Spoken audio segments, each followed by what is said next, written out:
are now officially in week 8 fantasy football, guys. And at this point, obviously there's been tons of injuries, specifically to the running back position. So I've been asked quite a bit, do you prefer this guy rest of season or this guy rest of season? I'm a man of the people. We're doing a rest of season re-ranking of the top 30 running backs in 2023 fantasy football, guys. Thank you for helping me hit 6,500 subscribers. And once I hit 7,500, I'm going to be giving away a ton of FFN hats, guys. So help me get there by going down there, dropping a like on this video, and subscribing to this channel right now, guys. So let's go ahead, get right into these rankings right now. Number 1, not much has changed. At number 1 or 2, I've got Christian McCaffrey at number 1. So Christian McCaffrey, to me, yes, every once in a while he's going to have a down game like he had on Monday night in week 7 versus the Minnesota Vikings.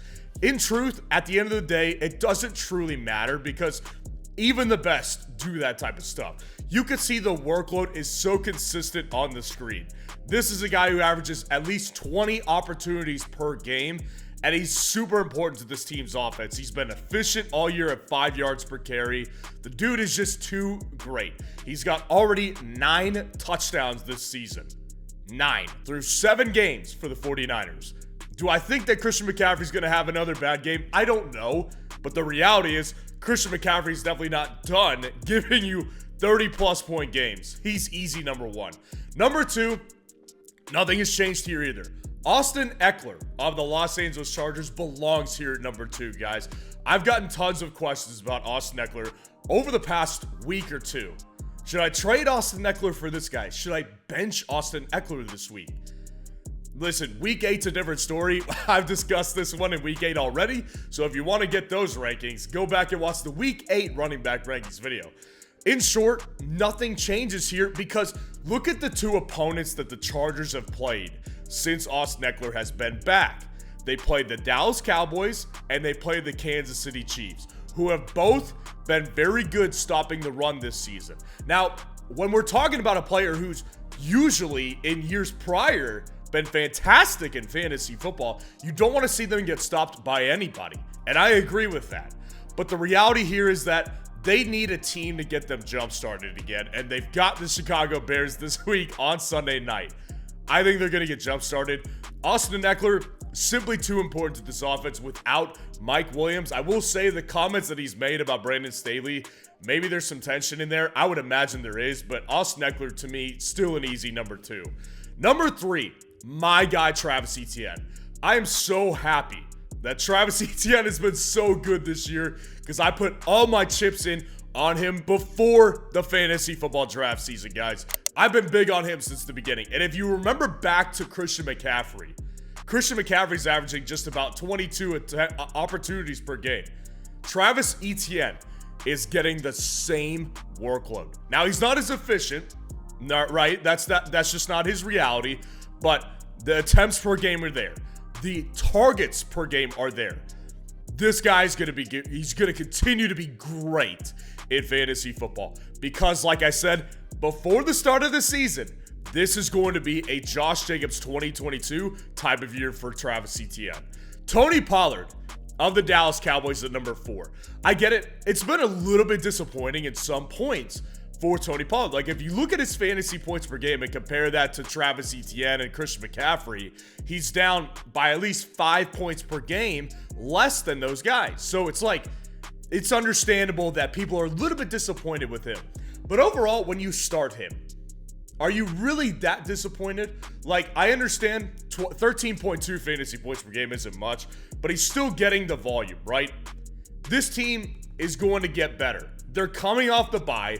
They're coming in fresh, and they're taking on this week the Los Angeles Rams. Great jump start for Tony Pollard. It's kind of the Austin Ekeler situation where I expect him to get back on track and continue to be a top 5 fantasy football running back for the rest of 2023. Number 5, Kenneth Walker. I honestly wrestled with putting him at number 4. Him and Tony Pollard were really, really close for me. I wrestled with that one for a long time. So Kenneth Walker, what I like about him is that he's still seeing the volume as well. And he's actually been a little bit more efficient than Tony Pollard has, that he's found the end zone more. And that's really what it ultimately came down to here, is that in Dallas, we know who the number 1 running back is, right? And in Seattle, we definitely do as well. But the same time is that Kenneth Walker is in a situation where he is going to continue to probably relinquish some work to Zach Charbonnet every once in a while. I do expect that to happen at some point here. Zach Charbonnet get more involved. And by the way, Kenneth Walker himself is dealing with an injury, one to keep an eye on. But regardless, still great option in fantasy football at the running back position. 16.4 fantasy points per game. It doesn't get a whole lot better than Kenneth Walker. Number 6, Bea Robinson was not far behind Kenneth Walker either. This was a little bit of a tough decision. And really the reason that I ultimately went with Kenneth Walker was because the volume per game was clearly in Kenneth Walker's favor. Well, what's good about Bea Robinson is that, yes, the attempts per game are not ideal. You want to see the guy get at least 18 carries per game. But this guy is getting around 4.5 targets per game. That's a good sign, and he's been really efficient, averaging about 9 yards per reception and 5 yards per carry. So the efficiency is there. He just needs to find the end zone, and he needs to continue to get more work. And obviously, in week 7, that was its own deal, right? He had a headache coming into that game, and it wasn't good. I don't expect this to be Bea Robinson's story this year. I think he's going to rebound, and I think he's going to continue to be a very good option in fantasy for you, and you're going to end up relatively happy with where you drafted him. DeAndre Swift at number 7. What a steal he has been for both fantasy football and for the Philadelphia Eagles, man. DeAndre Swift is just so efficient. He's such an efficient running back, averaging over 5 yards per carry. And even like his attempts per game is not ideal, but the targets per game average him out to almost 20 opportunities per game. So there's a lot of work here for DeAndre Swift, and it's going to continue for DeAndre Swift. The reality with this one is when you've got a guy who's this efficient behind that great of an offensive line, on that great of an offense, he's going to continue to do work for you in fantasy football. And I had him just one spot ahead of Raheem Mostert, and here's why. They're very, very similar players. Like if you look at Raheem Mostert on the screen, he averages about 5.6 yards per carry. And the difference here is not the work. In fact, the workload is actually in DeAndre Swift's favor. Well, the reality with this one is that Miami's offense is so explosive. When you've got a guy like Raheem Mostert, he scored 11 touchdowns already this year. That's absurd. That is 100% absurd. My problem with this one is not necessarily that the touchdowns are going away. There's two problems here. One, what happens when Devon Achane comes back?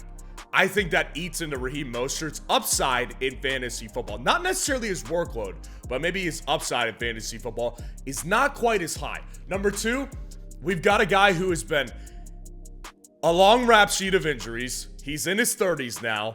How long does his body hold up? So when it's really that close for me between him and DeAndre Swift, that's the stuff I have to nitpick. I have to split hairs here and nitpick on those types of details right there. And that's why I ultimately went with Raheem Mostert below DeAndre Swift, but they're both great fantasy options moving forward. Number 9, Saquon Barkley. Saquon Barkley is here because he's simply the entire offense of New York. He's their best player. He is their most important piece to this offense. He's what makes the offense go. That's just a simple reality here. And this has not been his best year as far as efficiency goes. You can see the numbers on the screen.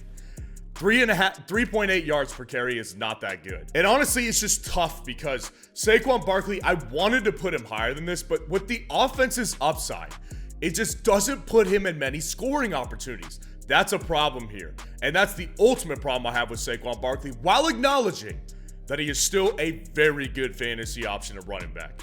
David Montgomery is at number 10. And I'll tell you what, injured guys they're always tough to rank rest of season for the obvious reason, because David Montgomery is injured right now, and it doesn't look like he's playing in week 8. So David Montgomery, there's issues there because of injury concerns for sure. Now, the reason David Montgomery is here at 10 is because what you see from what he's done when he's on the field, he's averaging 20 opportunities per game, both in attempts and in targets. So, he's been super important, obviously. The guy is on a great offense. He's running behind a great offensive line. That's not going to change here. It's just not. When he comes back, he's going to be great again. It doesn't matter that he misses a couple games here. You still want David Montgomery on your team. Number 11, Breece Hall, man. I tell you what, him and Alvin Kamara at 12 were so close to my rankings here. Because as you can see on the screen, their situations are so much different. Kamara's averaging 17 attempts per game. Breece is averaging 11. Kamara's averaging almost 10 targets per game. And Breece is averaging 3. So volume, significantly in Alvin Kamara's favor.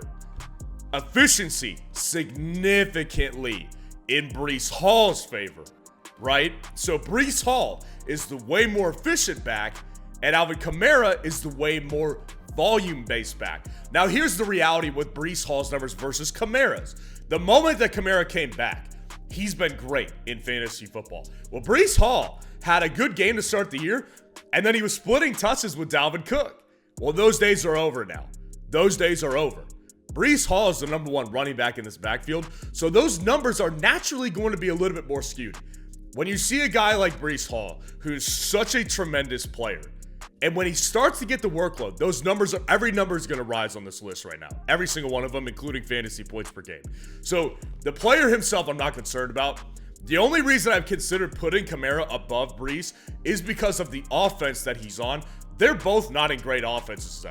But Alvin Kamara is on the Saints, who can move the ball more consistently than the New York Jets. But Breece Hall is just the better player, the more explosive player. So I think with the volume he gets, it's going to get similar to Alvin Kamara's production on a more efficient basis. Isaiah Pacheco at 13 here. Isaiah Pacheco to me is just like, he's been one of the biggest risers for me over the last several months, really. I've become a very big fan of Isaiah Pacheco in fantasy football. Listen, looking at his numbers on the screen, as far as volume goes, 14 attempts per game, about 3 targets per game. It's not like that's stellar, but the difference between what he was last year and this year is pretty big, because Isaiah Pacheco, a lot of times last year, would get like 7 carries in a game, or like, 5 carries in a game and get like 1 target or like 5 targets. The workload is so much more consistent with Isaiah Pacheco, so we can rely on him so much better. And obviously, when you've got a guy who's a consistent weapon in an offense like Kansas City's that is so ridiculously great, it makes that player so much more valuable in fantasy football. Isaiah Pacheco's efficiency is there because the offensive line is very good. The guy's efficient when he gets the ball in his hands from a reception standpoint as well. Isaiah Pacheco is the top guy. Really, he's a top-tier RB2 in fantasy football. Devon Achane, it's a hard one here at 14 because, like I said, hard to really value guys who are currently injured. So it's tough. Obviously, Devon Achane, as far as where we're filming right now, before Week 8 Fantasy Football Sunday, he's got 2 more games at least that he's going to miss. So there's definitely an issue here with Devon Achane as far as availability goes.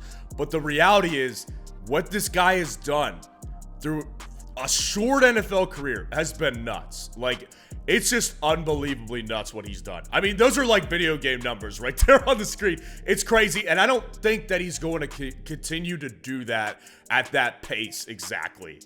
But what I do think is when he does come back, him and Raheem Mostert are going to feed off each other. That's what we saw those weeks with both of those guys. They fed off each other, and Miami knew how to use both of them. So as far as the upside goes of a player like this, I just have to take him here at 14 because the upside here, when he comes back, is significant. Absolutely significant. 15, I've got Jonathan Taylor. Jonathan Taylor is just an ascending asset to me. Like, the numbers on the screen, nothing is impressive. Attempts per game, 10. Targets per game, 3.5. Yards per attempt, 3.5 yards per carry. Like, nothing is impressive here. 10.8 fantasy points per game. But he had his best game in Week 7, and he's continuing to get more and more involved in this offense that is, I've been saying this all year, very well-run offense by Shane Steichen, the head coach, former Philadelphia Eagles offensive coordinator that helped turn Jalen Hurts into who he is today. I've got all the confidence in the world in the coaching staff, and I've got all the confidence in the world in Jonathan Taylor still because I've seen him play this year, and he is starting to look explosive again. So I like Jonathan Taylor. Jahmyr Gibbs at 16 here. Jahmyr Gibbs, to me, I think he's an ascending asset. Again, like I said this weeks ago, I called him a buy low trade target. And I said the reason why is because I thought Jahmyr Gibbs was overdrafted from the beginning. And you could go back to all my videos in the offseason to see proof of me calling that out all the way back in July and June. I've been saying this for a long time. So when his value dropped to where it should have been the entire time, I said, go buy the guy because he's still a high upside guy. And listen, I know that the volume per game is not ideal, but look at the numbers on the screen as far as efficiency goes. The guy is averaging just about five yards per carry. He's averaging about 5 yards per reception. Like, this guy is still efficient. He finally found the end zone. He's got a great offense with a great offensive line, and he's getting receiving upside. Jahmyr Gibbs has upside here. He's not great. He's not a running back one. He never was. But in fantasy football, this is a running back 2 that I absolutely would take an upside play on. Derrick Henry at 17 and Josh Jacobs at 18 are literally almost the exact same guy. So here's the thing. You could see the numbers on the screen. As far as volume goes, it's very, very similar. You can see that they're basically averaging the same amount of attempts per game. But the difference here is that Josh Jacobs is getting receiving work. So why isn't he above Derrick Henry? So you look at Derrick Henry, and he's averaging 4.3 yards per carry. Josh Jacobs has been abysmal this year at 2.9 yards per carry. And that's the ultimate problem that I have with Josh Jacobs right now.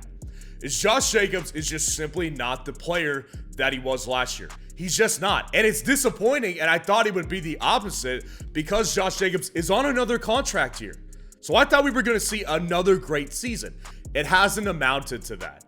This guy is just not that great. So when I look at a guy who gets 100% of the running back workload in his backfield, Josh Jacobs, and I look at a guy like Derrick Henry who's out on basically every single third down play this year for them in favor for Tyjae Spears, Derrick Henry to me is still the better option because the guy is so capable of big plays, and we haven't seen that yet from Josh Jacobs, so that's why I prefer Henry over Jacobs. Joe Mixon at 19 is simply in a situation where it's not been great this year. Like I said in my Week 8 running back rankings video, there's nobody I know that's like, I can't wait to play Joe Mixon any week. Like, I don't know a single person who's just like jumping out of their shoes to play Joe Mixon. He's just not been that great in fantasy this year. That's just a reality. But what I like about Joe Mixon's situation is that when you look at the following running backs who are on this list, you'll notice a trend here is that a lot of the guys are just on worse teams. And so there's not much long season upside for those types of running backs. Well, Joe Mixon's on the Bengals here, and I think the Bengals are about to get it going. I think they're getting it rolling. They've already won 2 straight. They're coming off the bye week. I think they're going to get it going here. And that inevitably is going to give Mixon more upside because if Joe Burrow and Jamar Chase find the rhythm, like they do every single year, by the way, this is how they start. Joe Mixon becomes a better fantasy asset every single year as the season goes on. James Cook at 20. And really, this is a situation where I kind of wanted to put James Cook over Joe Mixon, but I couldn't do it because of volume concerns. That's really the main reason I couldn't do it. James Cook will sometimes get 5 carries and sometimes he'll get 18 carries. It's not consistent like it is for Joe Mixon. Although a much more efficient player, 4.8 yards per carry, and the guy, like, even in the receiving game, James Cook is a good player. The problem is he's not always important on this offense. He's just not. So James Cook to me is just one of those guys that you're just going to have to ride out highs and lows with. But the upside is relatively decent because he's on a great offense and he's a very efficient player himself. If he can get workload games, he can get you a 20-point game easily. So he's a decent back-end RB2 in my eyes.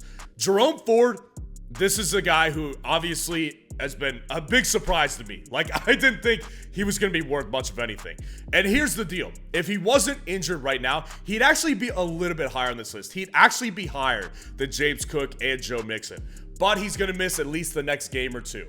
Now, in the long stretch, it shouldn't seem like it affects you that much, right? Well, Jerome Ford, the problem that I have with him is that the Cleveland Browns, as good of a roster as they have, they really don't have much hope at quarterback. So I think they're going to start losing, and they're going to start losing pretty fast. That's the ultimate problem I have with Jerome Ford. Now, with that said, I still think Jerome Ford is a good RB2 option. I really like him here at 21 because the guy's been way better than I expected. 4.4 yards per carry. This guy's averaging a decent workload. The only concern here, aside from the team deficiencies, is Kareem Hunt's emergence all of a sudden. But even he's not exactly healthy right now. So Jerome Ford to me is a pretty decent RB2 option. James Conner is right behind him. And honestly, it's a kind of a similar situation. Like James Conner's team in Arizona is worse though. That's the ultimate reality here, is that they're worse in Arizona. They're about to start losing a lot of games. Now, there's a little sliver of hope when you get Kyler Murray back, but I still don't see it as a big time deal. Why? Because this team's only won one game. That's why. There's just not much there at this point in the season for Arizona. So James Conner, like with the workload he's gotten, it actually hasn't been that great, but he's been efficient.